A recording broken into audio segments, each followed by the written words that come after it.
Aygün Hanım, Sayın Mehmet Bey, Sayın Büyükelçi, değerli milletvekilleri, değerli katılımcılar, hanımefendiler, beyefendiler. Sizi saygıyla selamlıyorum ve Türkiye-Azerbaycan Dostluk, İşbirliği ve Dayanışma Vakfı ile Azerbaycan Cumhuriyeti'nin Türkiye Cumhuriyeti'ndeki Büyükelçiliği tarafından düzenlenen bu anlamlı etkinlikle sizlerle bir araya gelmekten ve Türkiye Büyük Millet Meclisi'nde konuşma yapmaktan onur duyuyorum. Bugün burada 20. yüzyılın en büyük trajedilerinden biri olan ve insanlığa karşı işlenmiş ağır bir suç niteliğindeki Hocalı soykırımının 33. yıl dönümünde bu insanlık dışı katliamının kurbanlarını saygıyla anmak ve aziz hatıralarını yad etmek için toplanmak. Vatan uğruna şehit düşen bütün kahramanlarımıza Allah'tan rahmet diliyorum.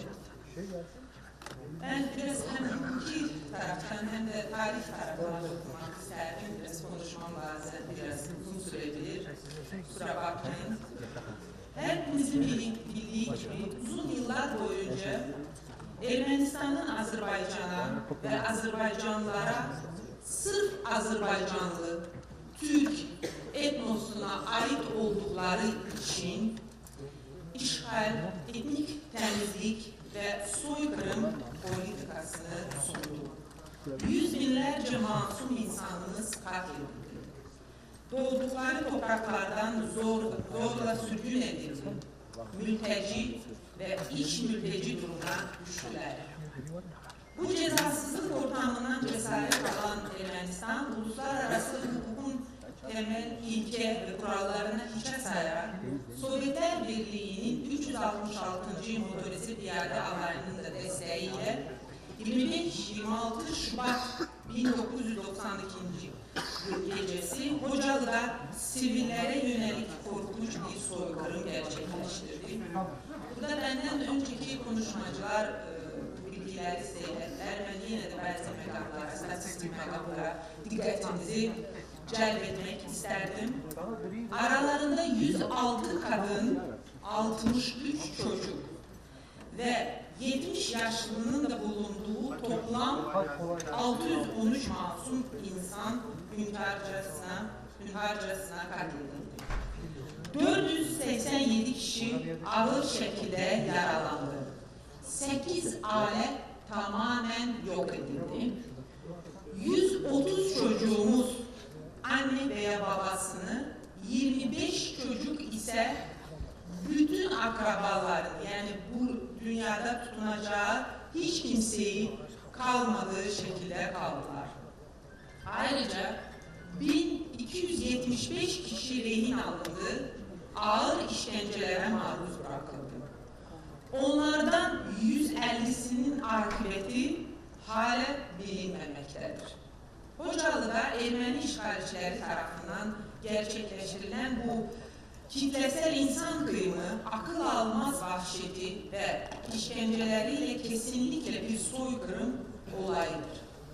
Bu soykırımı işlendiğinde savaş kurbanlarının korunması hakkında Cenevre Sözleşmeleri, ayrıca soykırım suçunun önlenmesi ve cezalandırılması hakkında, çocuk hakları hakkında, her türlü ırk ayrımcılığının ortadan kaldırılması hakkında ve birçok diğer uluslararası anlaşmaların hükümleri ihlal edilmiştir. Özellikle insanların yaşama, kişisel dokunulmazlık, mülkiyet, işkenceye maruz kalmama ve diğer temel hakları ağır şekilde çiğnenilmiştir. Son olarak belirtmek isterdim ki Hocalı katliamı öğrenildiği zaman o zamanki hakimiyet bu meseleye hiçbir hukuki siyasi kıymet vermedi ve yalnız Ulu Önder Heydar Ali'nin siyasi hakimiyete gayrışından sonra Hocalı katliamına hukuki siyasi kıymet verildi ve 26 Şubat günü Hocalı günü kimi ilan olundu Azerbaycan'da. Hocalı soykırımının üzerinden 33 yıl geçmiş olmasına rağmen Çifte standartlar nedeniyle uluslararası arenada hala tam anlamıyla siyasi ve hukuki bir değerlendirme yapılmamıştır. Bu korkunç suçu dünya kamuoyuna duyurmak ve faillerini adalet önüne çıkarmak için çeşitli adımlar atılmaktadır ve en önemlisi Cumhurbaşkanı 1. Yardımcısı Mehriban Aliyeva'nın önderliğinde Haydar Aliyev Vakfı tarafından başlatılan Hocalıya Adalet Uluslararası kampanyası büyük bir önem taşımaktadır. Bu kampanya sonucunda 18 ülke Hocalığını soykırım gibi tanıttı. ABD'nin 24 eyaleti, ayrıca İslam İşbirliği Teşkilatı ve Türk Devletleri Teşkilatı bu insanlık dışı katliamını kınamış, soykırım olarak nitelendirilmiş ve ilgili karar ve bildirileri kabul etmiştir. Tabii ki bu bize yetmiyor. Biz Hocalığı için adalet talep etmeye devam edeceğiz ve ben eminim ki her yıl geçtikçe bu soykırımı tanıyan ülkelerin sırası genişlenecek. Bazı meydanları ayrıca sizin dikkatinizi çarptırmak isterdim ki ben dediğim gibi yalnız Hocalı soykırımı zamanı rehin alınmış ve bugüne akıbeti bilinmeyen 150 soydaşımız var. Ama ümumilikte Ermenistan'ın Azerbaycan'a yönelik süren işgal politikalarının bir sonucu olarak 1. Karabağ Savaşı'ndan bu yana toplam olarak ki aralarında en çok kadın ve çocuk olmakla 3.983 kişi kayıp olarak kayıtlara geçmiştir ve hala akıbetleri hakkında biz kesin bir bilgiye ulaşabilmedik. Bilirsiniz ki 2.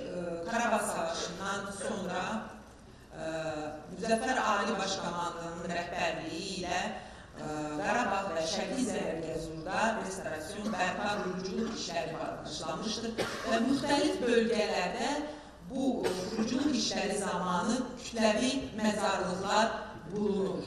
Kütləvi mezarlıklar zamanı bulunan bizim soydaşlarımızın kimliği tespit olunur ve o 4000'e yakın soydaşımızdan bugüne yakın 170 kişinin kimliği tespit edilerek ailelerine teslim edilmiştir. Bizim ele insanlarımız var ki ailede bir kişi kalmış. Bütün ailesi talihi hakkında hiçbir bilgi alma imkanı yok. Anne, baba, kardeş, teyze, bütün. Ele annemiz var ki 4 çocuğunun talihi hakkında bugüne kadar ve o bilirsiniz o insanlarla görüşüp danışmak belki de benim görevimin en ağır bölgelerinden, kısımlardan biridir. Çünkü anne diyor ki ben hakkın rahmetine gidemiyorum. Niye? Çünkü bugüne kadar 4 çocuğundan hiçbir haber alamıyorum. Biz defalarca uluslararası kuruluşlara başvurduk bununla ilgili. Ermenistan'a təzyiq olunmaları, bu bilgileri bize teslim edilmelerini talep ettik. Lakin maalesef henüz resmi bir yanıt alamadık ve bu durum Ermenistan'ın ve onu destekleyenlerin bu suçları örtbas etmelerine yardım ediyor. Hocalığın yanı sıra farklı dönemlerde Azerbaycan'ın Malıbeyli, Quşçular, Ağdaban, Başlıbeyl, Ballıkaya, Qaradağlı ve diğer köy ve kasabalarda da Ermeni silahlı grupları tarafından sivillere yönelik katliamlar gerçekleştirilmiştir. Şu bir gerçektir ki geçmişteki hatalardan ders çıkarılmaması durumunda aynı felaketlerin tekrarlanması kaçınılmazdır. Ermeni milliyetçilerinin Büyük Ermenistan idealı uğrunda soydaşlarımıza uyguladıkları etnik temizlik, sürgün ve soykırım politikaları binlerce Azerbaycan Türk'ünün kendi ana yurtlarından sürülmesine ve amansızcasına katledilmesine yol açmıştır. Mən qısaca vaxtınızı çox almamaqla tarixə bir ekskurs etmək istərdim ki, ümumilikdə keçən asır ərzində Azərbaycanlılara sırf müsəlman və türk olduqları üçün başlarına açılmış zülümlərdən biz gənclərimizə bu bilgiləri ilətməliyik və bu tarixi dərindən öyrənməliyik və yaşatmalıyıq. Farklı dönəmlərdə Azərbaycan türklərinə yönəlik yapılan etnik təmizlik, işğal və terror politikaları nedeniyle soydaşlarımız mağdur olmuşlar. Özellikle 1905, 1920, 1948, 1953 ve sonuncu 1988-1991 yılları arasında Azerbaycan Türkleri kendi topraklarından sürülmüş, işkence görmüş ve yüz binlercesi katledilmiştir. Ermeniler bu bölgelere yerleşme planlarını hayata geçirmiş ve soydaşlarımızın yaşadığı yerleşim bölgelerini haritadan silmişler.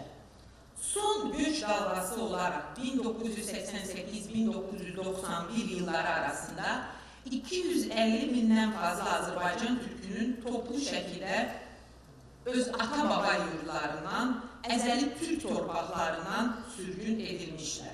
Soydaşlarımızın sürgün edilmesinin ardından Ermeniler bu bölgelerde Azerbaycan Türk'ünün varlığını silmek için kabristanlıkları, tarihi ve dini anıtları, hastaneleri ve eğitim kurumlarını yerle bir etmişler. Özellikle 1988 sonrasında sadece Azerbaycan Türklerine ait 2000'den fazla mezarlığın tahrip edildiğini biliyoruz. Ermeniler soydaşlarımızın yaşadığı yerleşim bölgelerine yerleşmiş ve bu bölgelerin isimlerini değiştirerek özgürleştirilmiş, Ermenileştirilmişler. Ermenistan, Azerbaycan halkının ata topraklarında asırlardır yaşadığı ve zengin bir kültürel miras oluşturduğu gerçeğini inkar etmeye çalışmaktadır. Şimdiki Ermenistan'da halkımızın binlerce yıl boyunca inşa ettiği tarihi yapılar, mezarlıklar, camiler ve yerleşim alanları yok edilmiştir. Bu tarihi eserler arasında yalnızca Azerbaycan mimarisinin ve İslam kültürünün önemli örneklerinden biri olan Göy Mescid ayakta kalmıştır. Ancak Ermenistan bu yapının özgün mimari kimliğini kasıtlı olarak değiştirerek farklı bir isim altında tanıtmaya çalışmaktadır. Bölgenin tarihini ve kültürel yapısını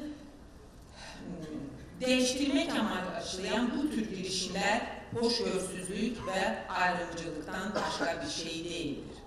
Genel olarak işgal altında olmuş topraklarımızda bulunan 67 caminin 65'ini Ermeniler tarafından tamamen yıkılması, bu bir faktır. Kalan 2 caminin birinin savunma amacıyla diğerleri ise domuz barınağı olarak kullanılmıştır. Etnik temizlik politikasının sonucunda soydaşlarımızın temel insan hakları ağır bir şekilde ihlal edilmiştir.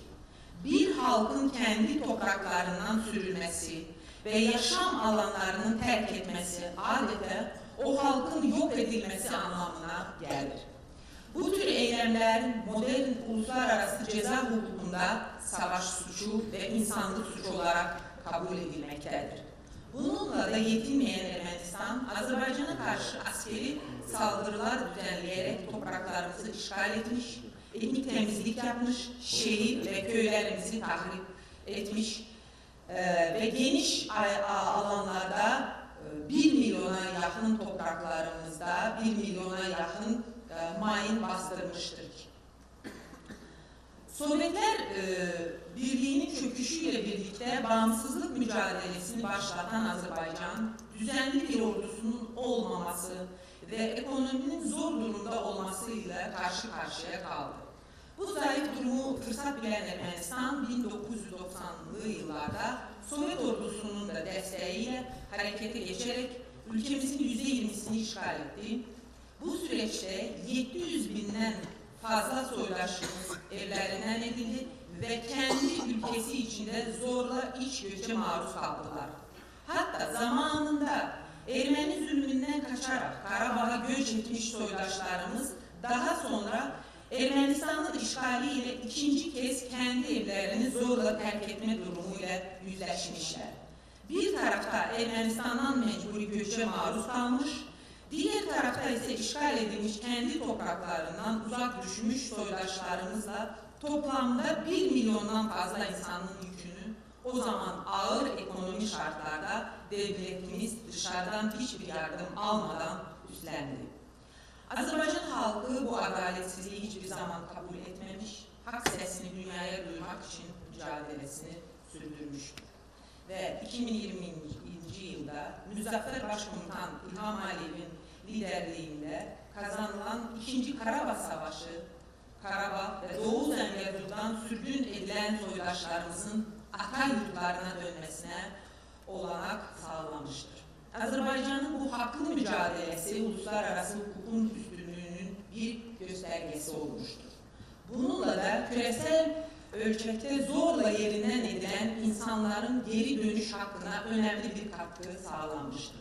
İşgalden kurtarılan bölgelerde bugün Büyük Dönüş Devlet Programı başarıyla uygulanmaktadır. Ne yazık ki Ermenistan'da Azerbaycan halkına karşı, ünlükte Türklere karşı derin nefret duyguları, hayali Büyük Ermenistan düşüncesi, anayasalarında Azerbaycan'a ve Türkiye'ye yönelik toprak iddialarının halen bulunması ve bu ülkenin hızla silahlanması iki ülke arasında kalıcı barışın sağlanmasını engellemektedir. Aynı zamanda işgal döneminde Ermenistan ordusu tarafından Azerbaycan topraklarına döşenen 1 milyondan fazla mayın, bölgede hayatın yeniden canlanması açısından ciddi bir engel oluşturmaktadır.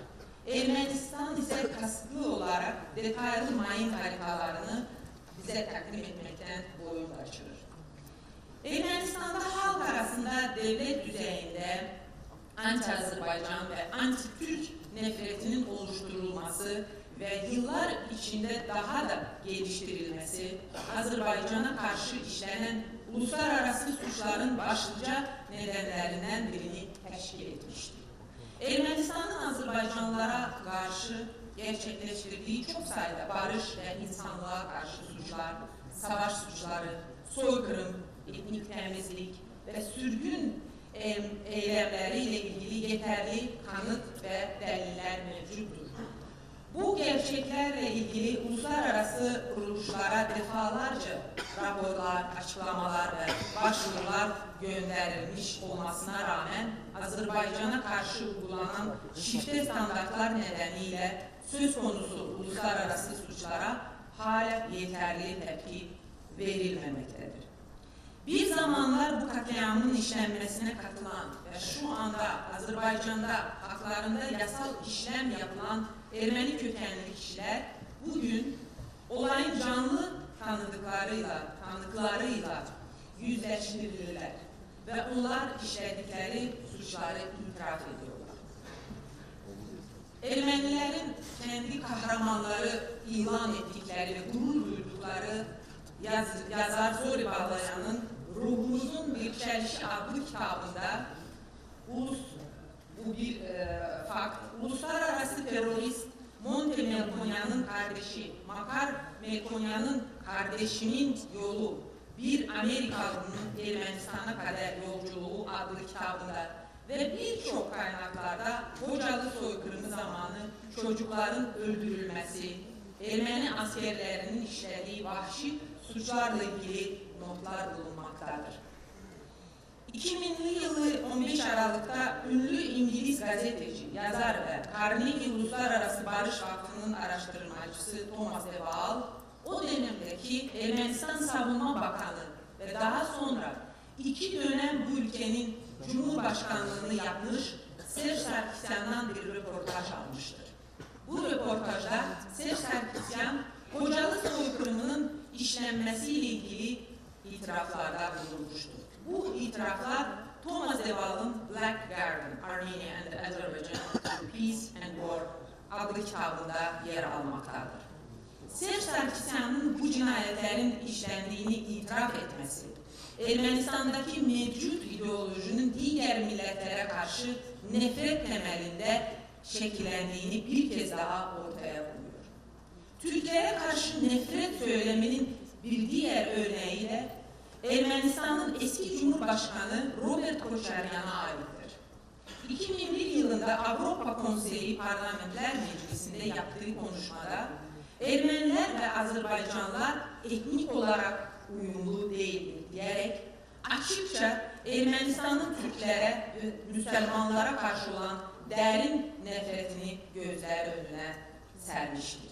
Yukarıda kaydedilenlerle birlikte bu insanlık suçu işlemiş Serj Sarkisyan, Robert Koçaryan ve bunlar gibi diğer suçluların en kısa zamanda cinayet suçundan yargılanması için çabalarımızı esirgememekte. Bilirsiniz ki Azerbaycan devleti tarafından birçok bununla bağlı iddialar, mahkeme iddiaları artık kaldırılmıştır. Ve ben eminim ki tarih zaman sözünü diyecek ve adalet mütlak şekilde sefer çalacaktır. Azerbaycanlıların bugünkü Ermenistan topraklarından sürgün edilmesi, dünyada benzeri görülmemiş bir adaletsiz olarak kınanmalıdır. Onların onurlu ve güvenli geri dönüş hakkının sağlanması, uluslararası kamyonun sürekli gündeminde olmalı.